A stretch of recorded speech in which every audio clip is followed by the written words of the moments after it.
Paulo Costa wants to get his hands on Khamzat Chimaev because of the middleweight title challenger's insulting remarks about him, including one sent to his girlfriend by Khamzat himself. The Brazilian just snapped his 2-fight losing skid and for the first time in years showed glimpses of the vintage Paulo Costa, the one which captivated fans when he first burst onto the scene. The undefeated bulldozer's rise was exciting, but the hype collapsed after his devastating loss to Israel Adesanya. An image from the end of that fight, with Izzy on top of Costa in a specific pose, is what Chimaev sent to his girlfriend, mocking the Brazilian. Khamzat then claimed that Paulo's girlfriend messaged him first, but none of that matters anyway. What's interesting is the fact that if these two ever cross paths, we have another heated grudge match on our hands at middleweight. Costa is determined to get the fight with Chimaev, and he says he will attend the middleweight title clash between Khamzat and Dricus to show everyone how much he wants it. I don't want to upset you, but Khamzat has tweeted, and he said that it was your wife who DM'd him, and that you're lying. I'm sure he's lying. Yeah. Will you go to Chicago to watch his fight and show the UFC that's how bad you want to fight him? Yes, I plan to do that. I plan to do that. If UFC allow me, I will be there in Chicago in a few weeks. Vettori, I think, was not very fair, the result, and had two losses to Whitaker and Strickland. These two hurt me, you know, because I was there. I could perform better, but my gameplay, my strategy was not good. I was bouncing and counter instead go forward.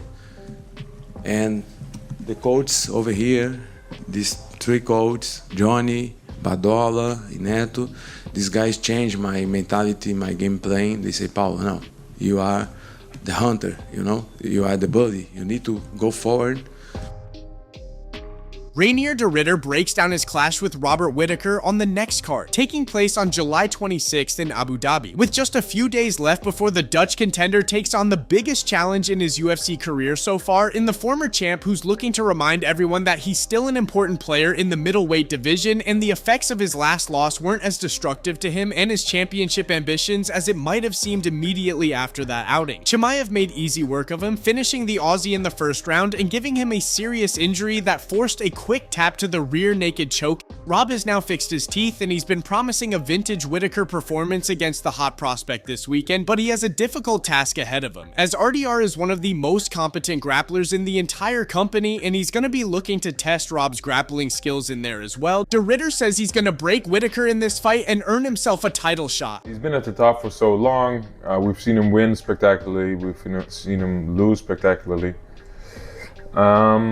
The Khamzat fight I don't put too much in because it was clear that that wasn't like a great choke. It wasn't, the positioning wasn't perfect. I think he just got lucky there that the injury was already in place and that he was able to take advantage of that.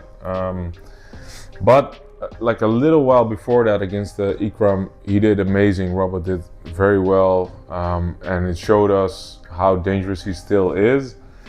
And it's a great warning for me I cannot go into the fight like Ikram did. I cannot give him space. I cannot give him time to look and see, because he has real knockout power and very nice, clean, straight shots. So I got to be very very mindful of that. I got to put pressure on him. I got to bring the heat early because I cannot let him move, cannot let him see what's happening, I cannot let him play.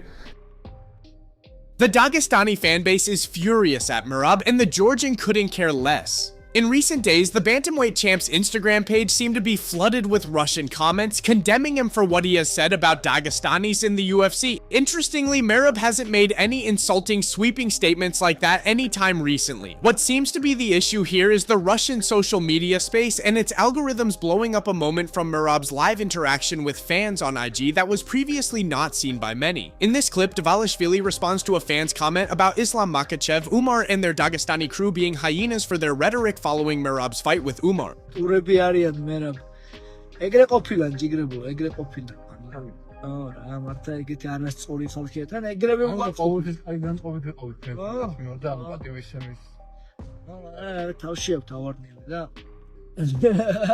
ეს არის რა კომენტარია. მერაბ სამუში აქვს წერს, ბიჭებო, ღამით კარებით ჩარაზეთ. ვინმე არ მოგეპაროთ და სირი არ მოგჭამოთ. მე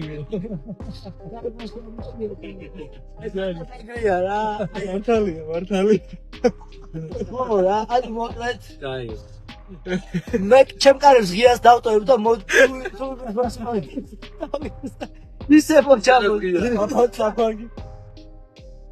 Max Holloway reacts to his win over Dustin Poirier in what was the final fight of the Diamond's career. It turned out, as expected, a high-paced, dynamic striking battle in which both guys were able to hurt one another multiple times, but Holloway's speed and elusiveness ultimately proved to be too much for Dustin in the end. What looked like possibly an upcoming early finish after Max dropped Poirier in the first round and then did it again turned into a more competitive fight as the rounds went by, and Dustin certainly made sure to have his own moments in front of the home crowd before saying goodbye to the fans in the octagon.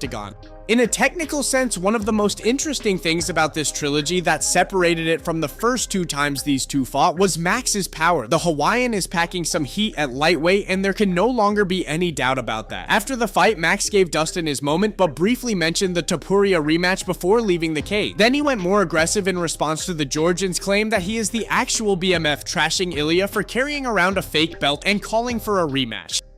The belt was in a different weight class for a different reason. I think the fans make it happen. If the UFC really wanted to make it happen, they would have put it up, and I don't know why they didn't, but when the UFC didn't put it up, it is what it is, you know, but it just makes no sense what he's doing, walking around with it or whatever, you know. Did you see Islam walking around with a champion belt after beating Volk 2 times, you know what I mean? Like, it is what it, like, the belt was on the line. Get over it, brother. You know, like, why you spend money on a damn fucking belt? You know, that's just crazy to me. I know you're rich now, but come on, that is a waste of money. Bisping and Felder react to the recent Jon Jones drama. The possibility of fighting on the territory of the White House seems to have reignited Bones' interest in competing again, and he sticks to that explanation anytime he's asked about the reason for changing his mind on retiring 2 weeks after announcing it. Dana isn't enthusiastic about giving Jon that main event because he doesn't think he can be relied upon at the moment, as he said on the last press conference. Jon is still pushing for that, despite the possible event being 1 year away from now. He does seem open to fighting Aspinall, though, even if he doesn't want to mention his name. He refuses to say still that he'll fight Tom Aspinall, because he was walking through an airport and they were saying, so will you fight Tom Aspinall? And he's like, I'll fight whoever the champion is. I'll fight whoever the champion is. And he said, well, that's Tom Aspinall. I said, yeah, but the fight's not going to happen for a year. So we'll see who the champion is at that time. There ain't anyone at heavyweight anytime soon going to beat Tom Aspinall. Just say you'll fight him. If Tom's the champion, I'll fight him. But it just, I don't know, maybe I'm reading it wrong, but it's not a good look. I feel like he's got this just built up grudge with him where he doesn't even want to give him the recognition of saying that. It is weird to me, man. I don't know what it is. I don't know if it's just psychological and how he feels about him, and then all the drama that's been going on with this fight and then it not happening. But yeah, he won't. I mean, I see what he's saying. He's basically saying he will without saying he will. But yeah, he won't utter the words that he will do that.